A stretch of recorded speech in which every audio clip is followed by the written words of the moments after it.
नमस्कार दोस्तों, स्वागत है एक बार फिर आपके अपने YouTube चैनल जीवा स्टडी पर। मैं वरिष्ठ अध्यापक मुकेश कुमार जांगड़ आपका स्वागत करता हूं। तो हम जो एसएसटी यानी कि जो सामाजिक अध्ययन है उसके रीट पात्रता परीक्षा के लिए मॉडल पेपर देख रहे थे। एक क्लास अपनी हो चुकी। आज हम देखेंगे मॉडल पेपर नंबर 2।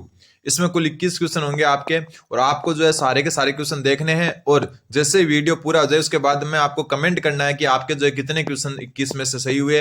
इसको एक टेस्ट के तौर पर, एक रिविजन के तौर पर आप जो है जरूर लें। ठीक है, L2 के लिए उपयोगी आपको पता ही है, जिसके एसएसटी है उनको पता है सबको। ठीक है, तो आज का पहला क्वेश्चन है आपके सामने। एक मिनट। जब 18 अप्रैल 1948 को संयुक्त राजस्थान का गठन हुआ, कौन से राजस्थान का?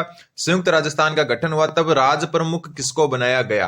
तो ध्यान रखना, जो है सबसे पहले 18 अप्रैल 1948 है जिसको संयुक्त राजस्थान का जो है गठन हुआ, ये जा तीसरा चरण था। ठीक है, कौन सा चरण था? एकीकरण का तीसरा चरण था। ठीक है, इसमें क्या किया गया? इसमें जो पूर्वी राजस्थान था, कौन सा? पूर्वी राजस्थान संघ। तो पूर्वी राजस्थान के साथ जो है इसमें मिलाया गया उदयपुर। कौन मिलाया गया? उदयपुर प्लस एक ठिकाना जिसको कुशलगढ़ कहते हैं वो मिलाया गया। ठीक है, ये दो मिलाए गए। ठीक, और इसके बाद में जो है आपका जो इसका प्रमुख, राज प्रमुख था, वो किसको बनाया गया? तो उदयपुर महाराजा भूपाल सिंह को। तो उत्तर हो जाएगा आपका option number A, Maharana Bhupal Singh. ठीक है, राजधानी क्या थी? राजधानी थी आपकी इस समय उदयपुर। राजधानी कौन, किसको बनाया गया? उदयपुर को। और इसके साथ ही जो है प्रधानमंत्री किसको बनाया गया इस संघ का? संयुक्त राजस्थान का प्रधानमंत्री बनाया गया आपको। प्रधानमंत्री बनाया गया माणिक्यलाल वर्मा को। किसको? माणिक्यलाल वर्मा को। तो ये भी आपको ध्यान है रखना है। तो कुल मिला के इतना ध्यान रखना है, 18 अप्रैल 1948 तीसरा चरण था, ये संयुक्त राजस्थान बना। राज प्रमुख जो है किसको बनाया गया? उदयपुर महाराणा भूपाल सिंह को। तो उत्तर हो जाएगा आपका ऑप्शन नंबर ए। फिर है क्वेश्चन नंबर 11। 11वां जो सॉरी 111वां है। वैसे जो है अपना जो देखें तो दूसरा क्वेश्चन है आज का, कि निम्न में से किस पुरातात्विक स्थलों से जो है बुने हुए वस्त्र के अवशेष मिले हैं? ठीक है, बुने हुए वस्त्र के अवशेष जो है राजस्थान में 2 सभ्यताओं से मिले हैं। कितनी सभ्यताओं से? 2 सभ्यताओं से। अपना उत्तर सोच के रखें कि कौन सा है। तो देखो, बुने हुए वस्त्र के जो आपके अवशेष मिले हैं वो मिले हैं बेराठ और बालाथल से। बै से दोनों नाम है, बै से बुने हुए वस्त्र, वै से बेराठ, बै से बालाथल। ठीक है, ध्यान रखना है। आपका जो बेराठ है ये तो है जयपुर में। कहां पर है? जयपुर में, बाण गंगा नदी के किनारे। और बालाथल है आपका उदयपुर में। कहां पर है? उदयपुर में। ठीक, इसके अलावा हम थोड़ा सा देख लेते हैं बेराठ की जो खोज है वो किसने की?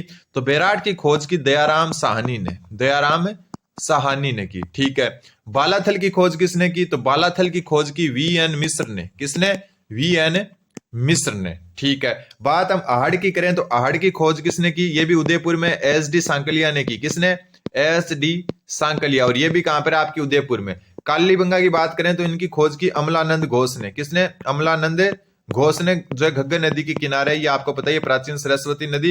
इसके अलावा बीबीलाल और बीके थापड़ भी जो इनसे संबंधित है। बीबीलाल और बीके थापर भी इसी से संबंधित है। ठीक है, तो ये ध्यान रखना है। और गणेश्वर सभ्यता की बात करें, गणेश्वर सभ्यता कांतली नदी के किनारे नीम का थाना और सिक्कर में है ये। ठीक है, तो ये जो है आपकी गणेश्वर सभ्यता की खोज की थी आर.सी. अग्रवाल ने, रतन चंद्र अग्रवाल ने। तो ये सारा का सारा चीज आपको ध्यान रखनी है। और बुने हुए वस्त्र के जो है साक्ष्य मिले या अवशेष मिले आपके बेराठ व बालाथल से।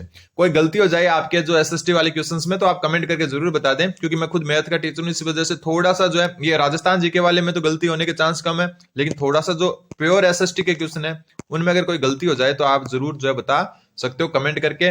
और बताना 21 क्वेश्चन में से आपके कितने सही होते हैं वो भी बताना।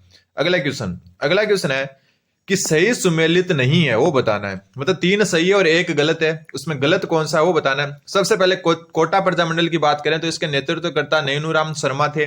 बिल्कुल थे। ठीक है, और कोटा प्रजामंडल की स्थापना हुई आपकी 1939 में। कब हुई? 1939 में। ठीक है, बात करें डूंगरपुर प्रजामंडल की, इसके भोगीलाल पांड्या थे।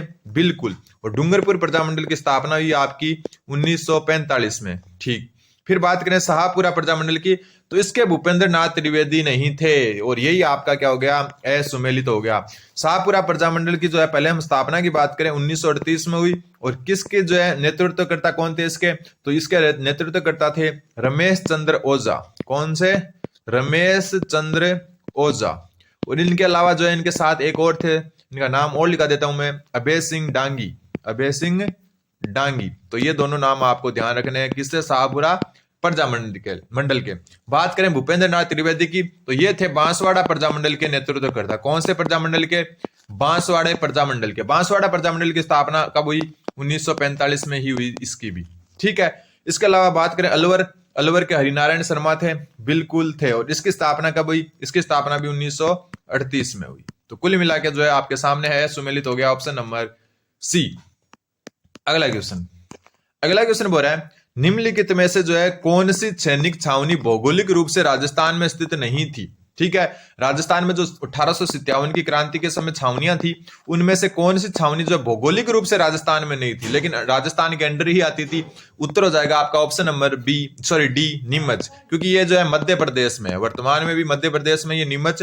एरिनपुरा जोधपुर वाले जोधपुर के पास में ये, ठीक है। खेरवाड़ा, देवली, ठीक है, ये सारी की सारी जो है राजस्थान में थी, लेकिन नीमच जो छावनी है वो आपकी मध्य प्रदेश में थी, ध्यान रखना। और उस टाइम भी मध्य प्रदेश में थी, हालांकि नियंत्रण राजस्थान से होता था, और वर्तमान में भी कहां पर है? भौगोलिक रूप से मध्य प्रदेश में है।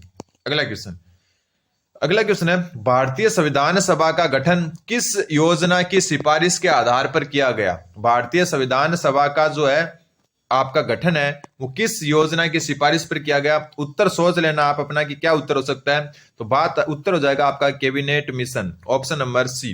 कैबिनेट मिशन जो है कब आया भारत? तो कैबिनेट मिशन भारत आया 1946 में। कब आया? 1946 में। 3 सदस्य थे इसमें, ठीक है। सबसे पहले जो थे इसमें पैथिक लॉरेंस थे, ठीक है, पैथिक लॉरेंस। और पैथिक लॉरेंस उस समय क्या थे? भारत सचिव थे, ठीक है। इसके अलावा जो है दूसरे जो थे उनका नाम था स्टेफोर्ड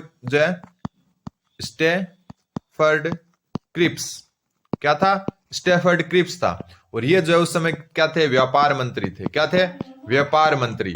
और तीसरे जो थे उनका नाम था अलेक्जेंडर। क्या था? अलेक्जेंडर। और अलेक्जेंडर क्या थे उस समय? युद्ध मंत्री। क्या थे? नौसेना मंत्री, युद्ध मंत्री थे। तो ये थे, इन्हीं की जो है मतलब सिफारिश पर जो है भारतीय संविधान का गठन किया गया। क्रिप्स मिशन जो है ये भी स्टेफोर्ड क्रिप्स के नेतृत्व में आया था, 1942 में आया था ये भारत। माउंट बेंटन योजना जो भारत विभाजन की योजना है, विभाजन योजना है ना, यही है। और ये इसको 3 जून योजना भी कहते हैं। क्या कहते हैं? 3 जून योजना, क्योंकि 3 जून 1947 को प्रस्तुत की गई, तो इसको कहते हैं 3 जून योजना। अगस्त प्रस्ताव ये तो बहुत पहले का है, ये 1919 अधिनियम का जो है अधिनियम की आधार था। ये अधिनियम का आधार भारत शासन अधिनियम था ना 1919, उसका आधार था ये। तो उत्तर हो जाएगा आपका ऑप्शन नंबर सी। अगला क्वेश्चन बोल रहा है, थोड़ा छोटा करना पड़ेगा क्योंकि क्वेश्चन भी बड़ा है। अगला क्वेश्चन बोल रहा है निम्नलिखित अधिकारों में से किस एक अधिकार को संयुक्त राष्ट्र बाल अधिकार कन्वेंशन में बाल अधिकार के अंतर्गत शामिल नहीं किया गया है? इंपॉर्टेंट है, अलग से नोट कर सकते हो। निम्नलिखित अधिकारों में से किस एक अधिकार को संयुक्त राष्ट्र बाल अधिकार कन्वेंशन में बाल अधिकार के अंतर्गत शामिल नहीं किया गया है? ध्यान रखना, उत्तर हो जाएगा समानता का अधिकार। और अपन सोचते हैं कि यार समानता का अधिकार तो होना चाहिए, होगा, लेकिन ऐसा नहीं है। जो ये अपने मौलिक अधिकार नहीं पूछ रहा, ये पूछ रहा है संयुक्त राष्ट्र बाल अधिकार कन्वेंशन में बाल अधिकार के अंतर्गत कौन सा शामिल नहीं था? तो समानता का अधिकार शामिल नहीं था। जीने का था, भागीदारी का था और विकास का अधिकार था, लेकिन समानता का अधिकार शामिल नहीं था। अगला क्वेश्चन बोल रहा है निम्नलिखित में से कौन सा एक मूल अधिकार नहीं है? उत्तर सोच लेना आप अपना कि निम्नलिखित में से जो है कौन सा एक मूल अधिकार नहीं है। ठीक है, ये भारतीय मूल अधिकार आपको बताइए।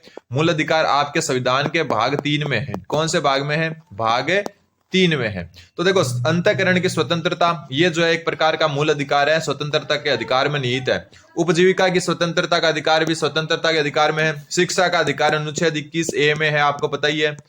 अब बात आती है उत्तर नंबर डी की, ये जो है शामिल नहीं। फिर जो आपका आता है चौथा ऑप्शन, समान कार्य के लिए समान वेतन, ये है आपका नीति निर्देशक तत्व। क्या है? नीति निर्देशक तत्व है, ठीक है। और समान कार्य के लिए समान वेतन जो है आपका 39D अनुच्छेद में। कौन से अनुच्छेद में? 39D में। तो यही उत्तर हो जाएगा। ये मूल अधिकार ना होकर क्या है आपका नीति निर्देशक तत्व है। अगला क्वेश्चन बोला स्वीप का पूरा नाम क्या है?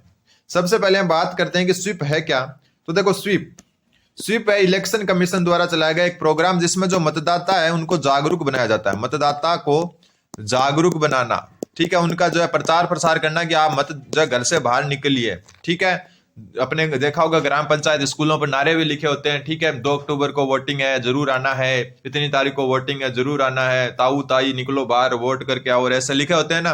तो वो सारे के सारे जो है आपके क्या होते हैं, ठीक है ना। ये जो सारे नारे हैं और जो मतदाता है उनमें शिक्षा और जागरूकता फैलाने का कार्य स्वीप कार्यक्रम के अंतर्गत होता है। स्वीप की फुल फॉर्म जो है आपको पता होनी चाहिए। ऑप्शन ए इसका सही उत्तर हो जाएगा, systematic voters education and electoral participation. मतलब जो भागीदारी है ना मतदाताओं की, वो बढ़ाना और उनमें जागरूकता पैदा करना जो है स्वीप का पूरा नाम है, और कार्य भी यही है, ठीक है। तो उत्तर हो जाएगा आपका ऑप्शन नंबर ए। अगला क्वेश्चन, क्वेश्चन नंबर 18, 118। वैसे जो है आज का क्वेश्चन नंबर 9 है ये। सामाजिक असमानता का मुख्य कारण क्या है? सामाजिक असमानता है उसका मुख्य कारण क्या है, ये भी एक अलग से नोट करने योग्य क्वेश्चन है आपका। सामाजिक असमानता का कारण व्यक्तिगत क्षमताओं में अंतर नहीं है, सामाजिक क्षमताओं में भी अंतर नहीं है, सरकार की नीतियां तो हो ही नहीं सकती। इसका उत्तर हो जाएगा आपका ऑप्शन नंबर सी, सामाजिक बहिष्कार। जो सामाजिक असमानता है, जातिगत मान सकते हो आप, जो धार्मिक मान सकते हो, ये सारी की सारी कारण है सामाजिक बहिष्कार की। मतलब अपन जो समाज होता है ना अपना, वही इन चीजों का जो है क्या करता है, उनको एक्सेप्ट नहीं करता, इसलिए जो है सामाजिक असमानताएं बढ़ती है। अगला क्वेश्चन, क्वेश्चन नंबर जो है आज का 10वां क्वेश्चन है, राजस्थान उच्च न्यायालय की खंडपीठ कहां स्थित है? तो देखो सबसे पहले हम राजस्थान उच्च न्यायालय की बात करते हैं, आप तब तक उत्तर सोचें। इसकी स्थापना जो हुई थी ना आपकी, क्या हुई थी स्थापना? राजस्थान उच्च न्यायालय की जो आपकी स्थापना हुई थी, ये हुई थी 29 अगस्त 1949 को, 29 अगस्त 1949 को। और कहां हुई थी? जयपुर में हुई थी। ध्यान रखना, स्टार्टिंग में जयपुर में था उच्च न्यायालय, लेकिन 1956 में, कब? 1956 में जो जो है सत्यनारायण राव समिति थी, सत्यनारायण राव समिति, उनकी सिफारिश पर जो है 1956 में ये कहां स्थानांतरित कर दिया गया? स्थानांतरित कहां कर दिया गया? तो ये कर दिया गया आपका जोधपुर में, ठीक है। जो राजस्थान उच्च न्यायालय उसकी स्थापना 29 अगस्त 1949 को हुई जयपुर में, लेकिन 1956 में जो सत्यनारायण राव समिति है उनकी सिफारिश पर राज्य पुनर्गठन के बाद में जो है इसका स्थानांतरण जोधपुर कर दिया गया। लेकिन इस समय एक खंडपीठ रखी गई, कहां पर? जयपुर में। तो उत्तर हो जाएगा आपका जयपुर में। ये खंडपीठ कहां रखी गई? जयपुर में रखी गई। अब एक चीज और ध्यान रखना आपको, ये 1956 में जयपुर में खंडपीठ बनाई गई, पहले न्यायालय ही जयपुर में था, ठीक है। उसके बाद 1958 में, कब? 1958 में, लिख देता हूं, यहां ही लिख देता हूं, 1958 में जो है बीके गुप्ता की सिफारिश, बीके गुप्ता समिति की सिफारिश पर, एक मिनट, बीके गुप्ता समिति की सिफारिश पर खंडपीठ को रद्द कर दिया गया। सिफारिश पर क्या किया गया? खंडपीठ को रद्द कर दिया गया, खंडपीठ को रद्द कर दिया गया। ये चीज भी आपको ध्यान रखनी है, ठीक है। जो 1958 तक, 1956 में जो है जोधपुर चला गया न्यायालय, लेकिन जयपुर में एक खंडपीठ रखी गई। लेकिन 1958 में यानी कि 2 साल बाद ही जो है बीके गुप्ता थे कोई, उनकी समिति थी, उनकी सिफारिश पर जो है खंडपीठ को क्या कर दिया?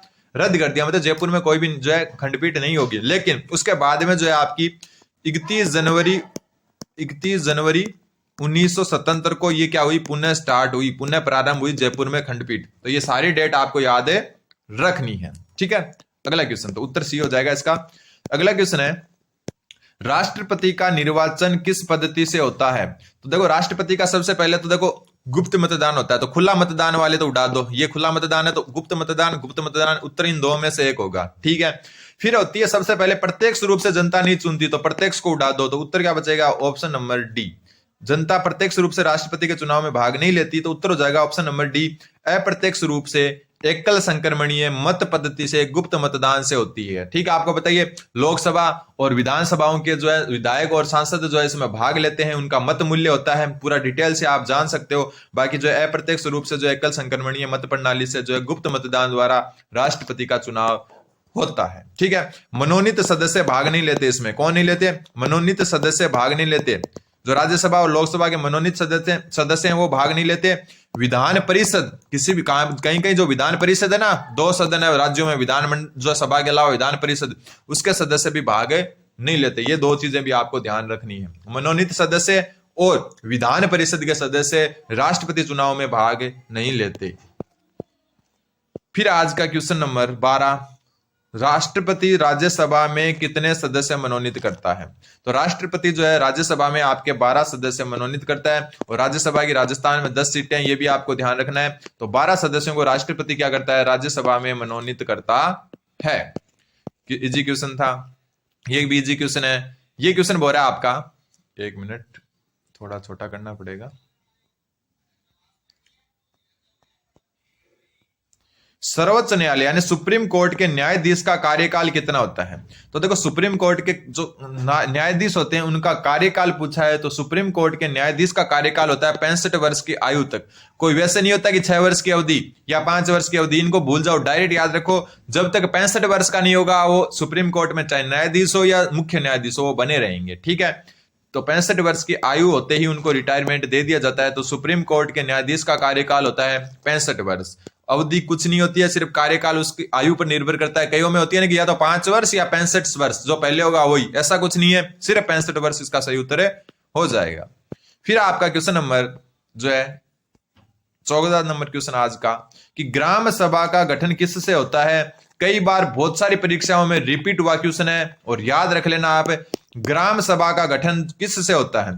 तो देखो ग्राम सभा जो होती है ना, वो ग्राम सभा होती है एक प्रकार से जो आपके ग्राम या पंचायत होती है ना, उसमें बैठकें होती है। ठीक है, उसको ग्राम सभा कहते हैं। और ग्राम सभा जो है किससे मिलकर बनी होती है? ग्राम पंचायत क्षेत्र में पंजीकृत समस्त मतदाताओं से। ध्यान रखना, बात यहां मतदाताओं की हो रही है, ग्राम पंचायत में निवास कर रही समस्त जनता से नहीं है, ग्राम पंचायत के सदस्यों से भी नहीं है, पंचायत समिति क्षेत्र में पंजीकृत समस्त मतदाताओं से नहीं है। ग्राम सभा होती है आपकी ग्राम पंचायत, जो ग्राम पंचायत है उसमें पंजीकृत जितने भी मतदाता हैं उनसे मिलकर ग्राम सभा बनती है।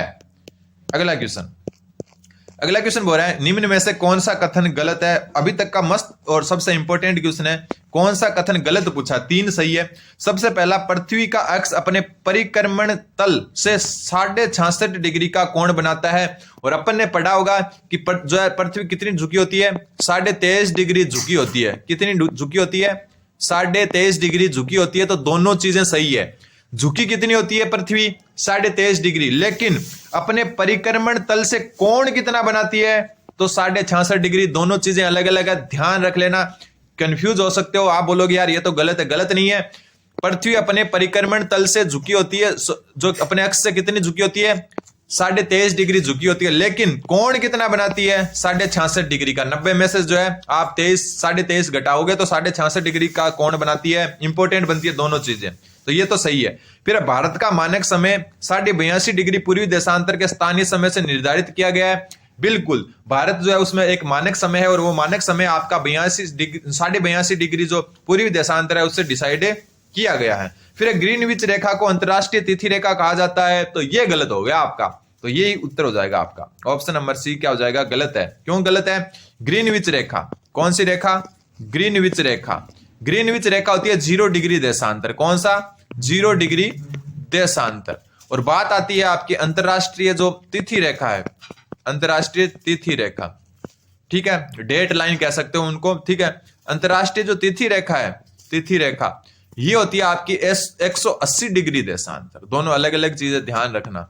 ठीक है, ग्रीनविच रेखा को अंतरराष्ट्रीय तिथि रेखा नहीं कहा जाता, क्योंकि ग्रीनविच रेखा तो होती है 0 डिग्री देशांतर। ये तो टाइम का निर्धारण करती है। ग्रीनविच रेखा समय का निर्धारण करती है, तिथि का निर्धारण 180 डिग्री देशांतर करता है। ध्यान रखना, समय का 0 डिग्री और तिथि यानी डेट का 180 डिग्री, तो दोनों अलग अलग चीजें, तो यही गलत हो गया। फिर ग्लोब पर दिन व रात को विभाजित करने वाले वर्त को प्रदीप्त वर्त कहा जाता है, तो बिल्कुल सही है। क्या कहा जाता है? प्रदीप्त वर्त। तो उत्तर हो जाएगा आपका ऑप्शन नंबर सी। अगला क्वेश्चन बोल रहा है, दक्षिणी गोलार्ध में ध्रुवीय पवनों की दिशा क्या होती है? अभी जो है जस्ट सेकंड ग्रेड में आया हुआ क्वेश्चन है संस्कृत डिपार्टमेंट में। देखो इस हिसाब से पृथ्वी होती है, ये मान लो आपका 0 डिग्री है, ये आपका 30 डिग्री है उत्तरी अक्षांश, और ये है आपका 30 डिग्री दक्षिणी अक्षांश। ऊपर आपका हो जाएगा 60 डिग्री जो है, कौन सा? 60 डिग्री अक्षांश, और इससे ऊपर हो जाएगा यहाँ पर 90 डिग्री उत्तरी अक्षांश। इधर 60 डिग्री दक्षिणी अक्षांश और इधर 90 डिग्री जो है दक्षिण। ठीक है, अब बात यह हो रही है ध्रुवीय पवनों की बात हो रही है, और ध्रुवीय पवनें चलती है आपकी कहां पर? ध्रुवीय पवनें चलती है आपकी जो है इस जगह पर। कौन सी जगह पर? 60 डिग्री से 90 डिग्री के बीच में। तो इसका मैं एक चित्र बना के आपको जो है अच्छे से समझा देता हूं, 1 मिनट। देखो सबसे पहले यहां पर आओ, यहां पर पवनें चलती है इस हिसाब से, 0 डिग्री की तरफ आती है। ठीक है, और इसमें जो है ऐसे चलती है, 0 डिग्री की तरफ इधर से आती है। ठीक है, फिर यहां पर पवनें इधर जाती है, कहां जाती है? इस साइड, और इधर से यहां आती है, ऐसे आती है। ठीक है, सेम यही कंडीशन है, इस साइड जा रही है और इस साइड से इधर आएगी। ये चित्र आपको ध्यान रख लेना है, ठीक है। अब बात आती है आपका दक्षिण गोलार्ध में ध्रुवीय पवने। तो ये रहा दक्षिणी गोलार्ध, ये रही ध्रुवीय पवने। ध्रुवीय पवने चलती है 60 से 90 के बीच में। तो ये देखो ऊपर जा रही है इस साइड, तीर के निशान बनाए हुए ना। तो ये कहां से आ रही है? दक्षिण। और इस साइड दक्षिण पश्चिम जो है कहां से आ रही है? दक्षिण पूर्व से आ रही है। इस साइड पूर्व होता है और इस साइड दक्षिण होता है। तो ये दक्षिण पूर्व से तो आ रही है, और ऊपर कौन सा होता है? उत्तर। और इस साइड का होता है पश्चिम, तो उत्तर पश्चिम में जा रही है, ठीक है। दक्षिण पूर्व से उत्तर पश्चिम, तो दक्षिण पूर्व से उत्तर पश्चिम, उत्तर हो जाएगा आपका ऑप्शन नंबर डी। ये चित्र अगर आपको याद है तो आप कोई से भी पवने पूछोगे तो उत्तर आपको जो है याद करना ही नहीं पड़ेगा। चित्र याद है तो सब कुछ हो जाएगा। क्योंकि देखो कलर चेंज करके बता देता हूं। ये देखो ध्रुवीय पवने चलती है 90 डिग्री से जो है कौन से में? 60 डिग्री में। तो इनकी दिशा ये रही। तो ये नीचे दक्षिण होता है, इस साइड पूर्व होता है। दक्षिण पूर्व से आ रही है, ऊपर उत्तर होता है, इस साइड पश्चिम होता है, उत्तर पश्चिम जा रही है। तो उत्तर हो जाएगा आपका ऑप्शन नंबर डी। फिर अगला क्वेश्चन बोल रहा है स्तंभ 1 को स्तंभ 2 से क्या करना है? सुमेलित करना है। जो आपके चक्रवात आते हैं ना, उनको कहां पर क्या नाम से जाना जाता है? इधर स्तंभ 1 है और इधर स्तंभ 2 है। हेरिकेन। हेरिकेन जो है आपके कौन से जो है क्षेत्र में आता है? तो हेरिकेन आता है आपका संयुक्त राज्य अमेरिका में, ध्यान रखना। फिर बात आती है साइक्लोन की। साइक्लोन कहां कहा जाता है? इनको हिंद महासागर में इसी चीज को क्या कहा जाता है? साइक्लोन कहा जाता है। फिर है विली विलीज। विली विलीज जो है आपका कहां कहा जाता है? तो ये कहा जाता है ऑस्ट्रेलिया में, विली विली भी कहते हैं इसको। और टाइफून कहां कहा जाता है? चीन में। वापस देख लेना इस क्वेश्चन को अच्छे से। हेरिकेन जो है संयुक्त राज्य अमेरिका में जो तूफान आते हैं उनको कहा जाता है। साइक्लोन उसी प्रकार के तूफानों को हिंद महासागर में साइक्लोन कहा जाता है। और उसी प्रकार के तूफानों को विली विली कहा जाता है कहां पर? ऑस्ट्रेलिया में। और इस टाइफून कहां कहा जाता है? चाइना में, ध्यान रखना। उत्तर हो जाएगा आपका ऑप्शन नंबर बी। अगला क्वेश्चन है ये, ठीक अच्छा क्वेश्चन है, नोट करने जैसा क्वेश्चन है। 1 मिनट छोटा कर लेते हैं थोड़ा। गौरव संघ स्थानांतरण नीति का संबंध किससे है? गौरव संघ स्थानांतरण, तो इसको डायरेक्ट याद रख लेना। जो गौरव संघ स्थानांतरण है इस नीति का जो है ना, देखो सबसे पहले जो है इसको जो है इंग्लिश में कहते हैं माइग्रेशन विथ डिग्निटी, ठीक है। माइग्रेशन विथ डिग्निटी, जिसको हिंदी में कहते हैं गौरव संघ स्थानांतरण। कई बार इंग्लिश में लिखा भी आ सकता है। तो इस नीति का संबंध किससे है वो भी ध्यान रखना है आपको। इस नीति का संबंध है आपका ऑप्शन नंबर सी से। जलवायु परिवर्तन के कारण किरीबाती सहित द्वीपीय देशों के लोगों को दूसरे देशों में सुरक्षित बसाने की नीति को कहते हैं गौरव संघ स्थानांतरण, ठीक है। किरीबाती जैसे जो द्वीप है जहां पर लोगों को जो है प्राकृतिक आपदाओं और जलवायु परिवर्तन से बचाने के लिए दूसरे स्थान पर बसाने की नीति को कहते हैं गौरव संघ स्थानांतरण। फिर आपका क्वेश्चन नंबर जो है आज का 19वां। पंजाब के मैदान में छोटी नदियों के अपरदन से निर्मित खंड क्या कहलाते हैं? ठीक है, पंजाब के मैदान में छोटी नदियों से जो खंड बनते हैं उनको क्या कहते हैं? तो देखना उत्तर अपना सोच लेना। उनको कहते हैं चो। एक होता है बेट होता है आपका पंजाब में ही कहते हैं इनको भी। पंजाब में जो है ना नदियों के किनारे बाढ़ प्रभावित क्षेत्र, किनारे बाढ़ के मैदान भी कह सकते हैं, बाढ़ के मैदान, उनको बेट कहते हैं, बाढ़ के मैदान। बुढ़ किसे कहते हैं? बुढ़ कहते हैं जो है कृषि योग्य भूमि। कौन सी? कृषि योग्य भूमि को, और जिसमें क्या है बालू की मात्रा अधिक हो। बालू रेत है ना, बालू रेत की मात्रा अधिक हो, रेत की मात्रा अधिक हो, उनको कहते हैं आप जो है बुढ़। तो ध्यान रखना, बेट कहते हैं पंजाब में नदियों के किनारे बाढ़ के मैदान को, और छोटी नदियों के अपरदन से जो खड्ड बनते हैं उनको चो कहते हैं, और बुढ़ कहते हैं कृषि योग्य भूमि को जहां पर बालू रेत क्या अधिक मात्रा में पाई जाती है। फिर आपका क्वेश्चन जो है अगला कि भारत के कुल कोयला भंडार व उत्पादन का कितना प्रतिशत गोंडवाना कालीन अवसादी चट्टानों से प्राप्त होता है? तो ध्यान रखना, भारत में जितना भी कोयला मिलता है उसका 98 से 99%, लगभग पूरा ही मान लो आप 100%, 98 से 99% भारत का कोयला जो है गोंडवाना कालीन अवसादी चट्टानों से प्राप्त होता है। इंपोर्टेंट क्वेश्चन बनता है। और आज का लास्ट क्वेश्चन, उसके बाद कल आज शाम को जो है शिक्षण वीडियो की क्लास आने वाली है। उससे पहले आप जो है सब्सक्राइब करो पहले तो, ठीक है। और इस वीडियो पर लाइक आने चाहिए अच्छे खासे, और अच्छे खासे लाइक आते हैं तो आपको जो है अगली क्लास शिक्षण वीडियो की मिलेगी एसएसटी की। और आज का लास्ट क्वेश्चन कि निम्न में से कौन सा कथन सत्य है?